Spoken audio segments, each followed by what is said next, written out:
नमस्कार साथियों, कविता की यात्रा छांदस से छंद मुक्त तक।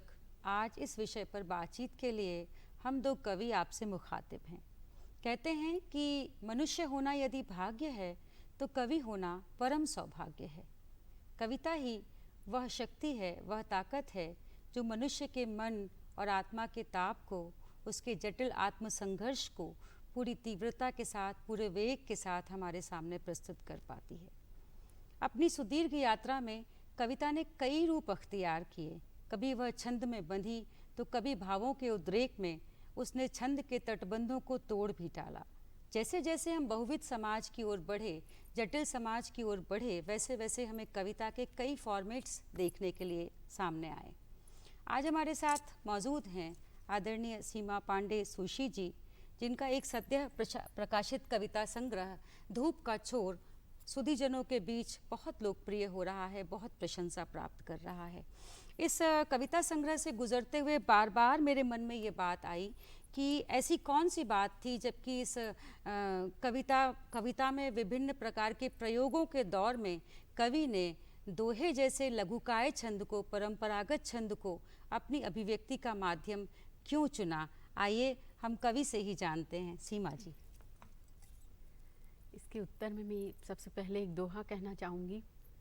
कम शब्दों में बोलते कहते पूरी बात, कम शब्दों में बोलते कहते पूरी बात, भावों की अभिव्यंजना दोहे हैं सौगात। वाह, बहुत सुंदर बात। एक बहुत प्राचीनतम और सरलतम छंद था और इसने मुझे बहुत आकर्षित किया कि 48 मात्राओं में दो चरणों में 48 मात्राओं में अपनी बात कहना एक आकर्षण लगा मुझे।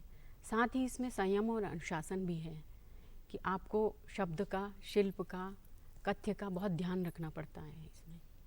तो भाव जो इसमें पूर्णतः अभिव्यक्त हो जाते हैं, इसी तरह कविता में भी पूर्ण तरह से भाव अभिव्यक्त होते हैं। ऐसी बात नहीं कि ये अभिव्यक्ति कविता में नहीं हो सकती। आपका भी एक संग्रह आया है सहसा कुछ नहीं होता, जो बहुत चर्चित रहा, तो उसके बारे में भी बताइए कि कविता में कथ्य को साधना कितना आसान या कठिन होता है।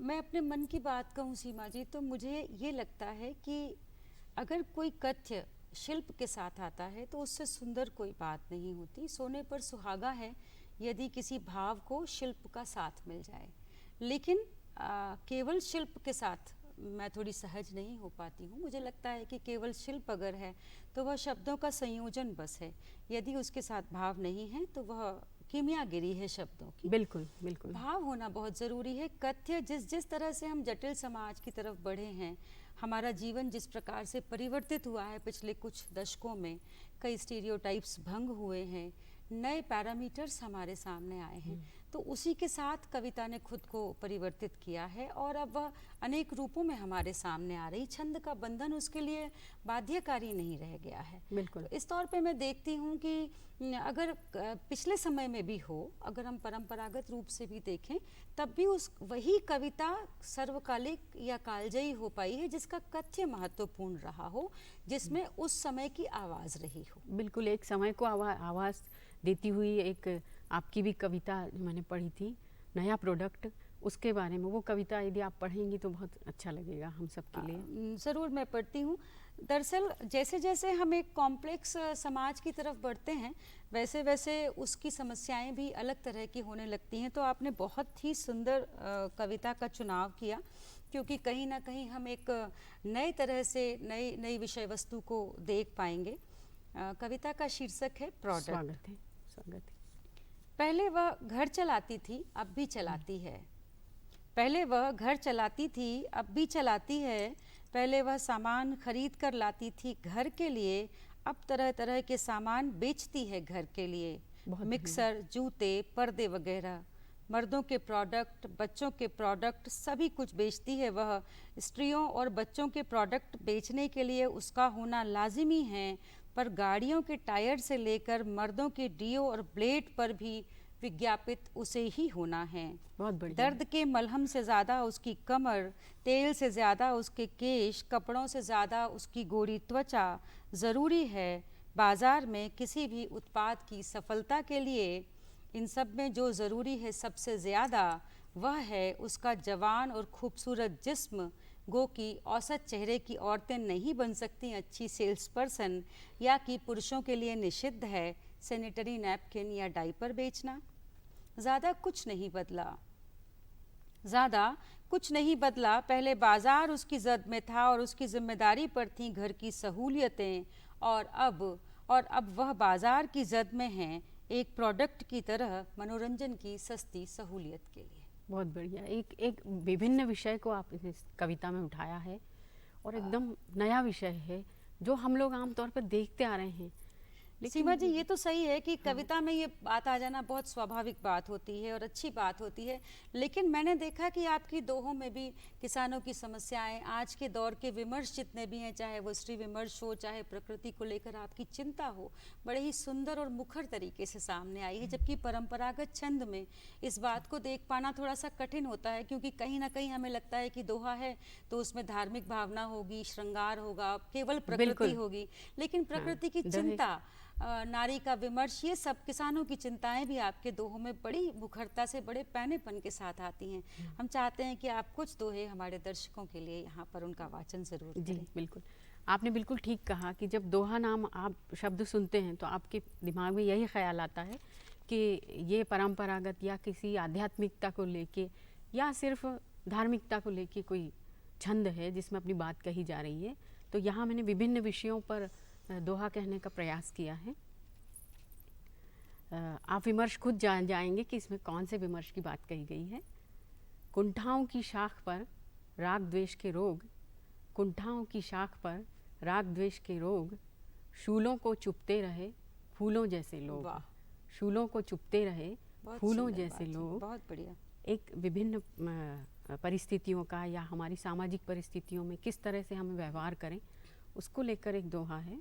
दिन भर तीखी धूप को सह जाने के बाद, दिन भर तीखी धूप को सह जाने के बाद, खिलकर कहता मोगरा ये मेरा प्रतिवाद। कितनी सुंदर बात हुई।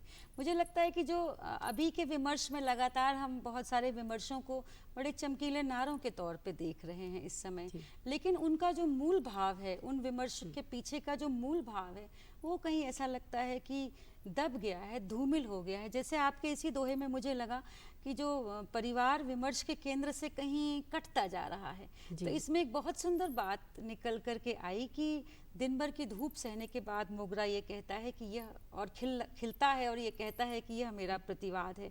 तो कहीं ना कहीं हम सब भी इसी प्रकार की व्यवस्था में खुद को बंधा हुआ पाते हैं कि हम कई बार सीधे प्रतिरोध की स्थिति में नहीं होते, लेकिन वह प्रतिरोध सबसे सुंदर प्रतिरोध होता है जब हम सबसे सकारात्मक होते हैं, अपने सबसे सुंदर और खिले हुए स्वरूप में। बिल्कुल। स्त्री विमर्श के कुछ दोहे सुनाइए सीमा जी, बहुत सुंदर दोहे हैं। जी, एक दोहा जो मैं समझती हूँ कि मुझे भी बहुत पसंद है, आप लोगों को भी पसंद आएगा। कब कैसे खर्चा हुई रहा न कोई होश, कब कैसे खर्चा हुई रहा न कोई होश, घर रोशन करती रही मैं शम्मा खामोश। बहुत घर रोशन करती रही मैं शम्मा खामोश। और किसानों की समस्याएं भी उतनी ही, जिस तरह से शहर बढ़ते जा रहे हैं और खेत कम होते जा रहे हैं शहरों के आसपास खास तौर पे, तो उसके लिए एक दोहा है। मुँह फाड़े बढ़ता शहर खेत बचाते जान, मुँह फाड़े बढ़ता शहर खेत बचाते जान, माटी की तलवार ले रण में खड़ा किसान। वाह। माटी की तलवार ले रण में खड़ा किसान। तो माटी की तलवार अपने आप में कितना सुंदर रूपक हुआ कि तलवार तो है, पर माटी की तलवार से तलवार का क्या ही काम लिया जा सकता है। मतलब एक लघुता, एक ऐसा रूपक मेरे सामने आता है इसके साथ में जिसमें कितनी वेदना है। और हमने जो सबसे विशाल, हमारे समाज का सबसे विशाल और सबसे बड़ा रूपक था, उसके हाथ में माटी की तलवार है। किस लघुता के साथ, किस दीनता के साथ वो हमारे सामने बिल्कुल एक दीनता को प्रदर्शित करता हुआ एक दोहा और है, सुनाइए प्लीज। माटी से सोना उगा कमा रहा है पीर, माटी से सोना उगा कमा रहा है पीर, क्यों उर्वर से हाथ में बंजर सी तकदीर। बहुत बढ़िया। क्यों उर्वर से हाथ में बंजर सी तकदीर। अनेक विमर्श हैं सीमा जी। मुझे लगता है कि आपकी जो ये दोहा संग्रह है, इसमें हम बार बार इस बात से होकर के गुजरते हैं कि एक सपना दिखाई देता है कि किस तरह के समाज का स्वप्न हम देख रहे होते हैं। किस बिल्कुल। तरह के कवि की एक भूमिका क्या हो सकती है उस समाज के स्वप्न के निर्धारण में। दूसरी बात हम यह भी देख रहे हैं इन दोहों से गुजरते हुए कि छंदबद्ध होना पारंपरिकता बस नहीं है, बल्कि उसमें नवीन संभावनाएं किसी छंद में किस प्रकार टटोली जाती हैं। एक छोटा सा छंद है जो यूं एक हवा के झोंके की तरह आता है, निकल जाता है, रुकने का भी हमें अवसर नहीं देता है। लेकिन उसी समय जब दोहे तादाद में लिखे जा रहे हों, इन दोहों की सुगंध बहुत अलग है। बहुत सुंदर दोहे आपसे हुए हैं और आपकी यह दोहों की यात्रा अनवरत जारी रहे, यह हमारी शुभकामना है। जहाँ तक धन्यवाद। कथ्य और शिल्प की बात होती है, मेरा फिर आपसे ये सवाल है कि अगर कुछ नए लोग हों आपके सामने और हमें उन्हें छंदबद्ध कविताएं लिखने का संदेश देना हो, जी। तो आपकी तरफ से उनके लिए क्या कहना होगा? देखिए, दोहा एक मात्रिक छंद है, तो यकीनन इसमें शिल्प को साधना तो पहली आवश्यकता है। लेकिन जब आप एक शिल्प को साध लेते हैं, जैसे शास्त्रीय राग होते हैं, जी। उन्हें आप सीख लेते हैं, उसके बाद राग विस्तार अपने आप होने लगता है। तो इसी तरह से इनका एक आधारभूत ज्ञान आप हासिल कर लेंगे, उसके बाद आप अपने भावों को इनमें अच्छी प्रकार से व्यक्त कर सकते हैं। वो विस्तार अपने आप होने लगता है, विमर्श अपने आप आते चले जाते हैं। रोज़मर्रा के जीवन में जो आप विषयों को आप देखते हैं, विसंगतियों को आप देखते हैं, तो वो अपने आप इस शिल्प में आपका कथ्य उतरता जाता है। तो दोनों चीज़ों की प्रधानता है इसमें कि बहुत शिल्प अच्छी भी बात होना है, चाहिए बहुत और सुंदर बात। कथ्य भी होना चाहिए। मात्र शब्दों का संयोजन ही दोहा नहीं है, और भी ठीक बहुत बात है। कुछ है। पहले भी ऐसा नहीं है, परंपरागत समाज में भी अगर हम देखें तो तुलसीदास जी के दोहों में वो खेती ना किसान को, भिखारी को ना भीख बली, बनिक को बनिज ना चाकर को चाकरी, जीविका विहीन लोग सीधिमान सोच बस, कहें एक कण से कहाँ जाएं का करी। तो इस तरीके से उस युग की समस्याएं भी, चाहे वो बेरोजगारी हो, चाहे वह दीनता हो, दरिद्रता हो, वह आती रही है, लेकिन उनकी मात्रा बहुत कम रही है। हाँ, शायद इस वजह से दोहों को परंपरागत रूप से धर्म का या अध्यात्म का छंद समझ लिया गया होगा, अन्यथा आता तो पहले भी रहा है। उसी परंपरा को तोड़ने का प्रयास करते हुए मैंने इस छंद को अपनाया है। यूँ तो बहुत से लोग छंद में कर रहे हैं काम, और छंद भी बहुत प्रकार के हैं। दोहा है, उसके साथ सोरठा, चौपाई, हरिगीति का छंद है, लेकिन वो इतने लोकप्रिय नहीं रहे कभी। जनमानस में उनकी पैठ इतनी नहीं रही, और हर प्रकार के विमर्श को व्यक्त करने में वो इतना अपना योगदान भी नहीं दे पाए। ठीक बात है। और कविता की बात करें, योगदान उनका सीमित हुआ, या यूं कहें कि समाप्त होता दिखा, वहीं पर कविता अपने भव्य स्वरूप में सामने आ गई, कि जहां पर वह कथ्य की प्रधानता के साथ में आई, बल्कि उसको शिल्प का दामन कहीं पर छोड़ना पड़ा। अच्छा, आपकी एक कविता है बहुसंख्य औरतें, जो मुझे बहुत पसंद है। मैं चाहूंगी कि वो कविता आप यहाँ पे सुनाएं हम सब के लिए। मैं बहुसंख्यक औरतें दरअसल उन सारी महिलाओं की कविता है जो कविता से के केंद्र से छूट जाती हैं, कविता के केंद्र या कविता के केंद्र में जिन्हें एडमिट करना संभव नहीं हो पाता, या स्वीकार यह एक ऐसी बात है जो हम सब जानते हैं, पर हमने कभी उसको व्यक्त करते हुए सुना नहीं। जी जी। तो कविता का शीर्षक है, सीमा जी, बहुसंख्यक औरतें। स्वागत है। वे संख्या में बहुत हैं, मोटी, काली, नाटी, सौंदर्य के स्थापित प्रतिमानों से बिल्कुल उलट, चमकदार त्वचा, कजरारी आंखें, पतली कमर, रेशमी बाल, कुछ भी नहीं उनके पास। चमकदार त्वचा, कजरारी आंखें, पतली कमर, रेशमी बाल, कुछ भी नहीं उनके पास। टीवी सिनेमा की चमकदार स्क्रीन और सौंदर्य प्रतियोगिताओं की खूबसूरत और तराशे हुए जिस्म की औरतों से एकदम भिन्न वे नहीं आती किसी पुरुष के सपने में, यहाँ तक कि उनके नितांत अंतरंग क्षणों में उनके ही पुरुष की आंखों में झिलमिलाता है दूसरी औरतों का तराशा हुआ जिस्म। उनसे मिटाई जा सकती है केवल भूख, फिर भी सुबह हंस हंस कर दोहरी होती आँखों के तिरछे इशारे से बताती हैं वे कि कैसे कैसे और क्या क्या घटा उनके साथ पिछली रात।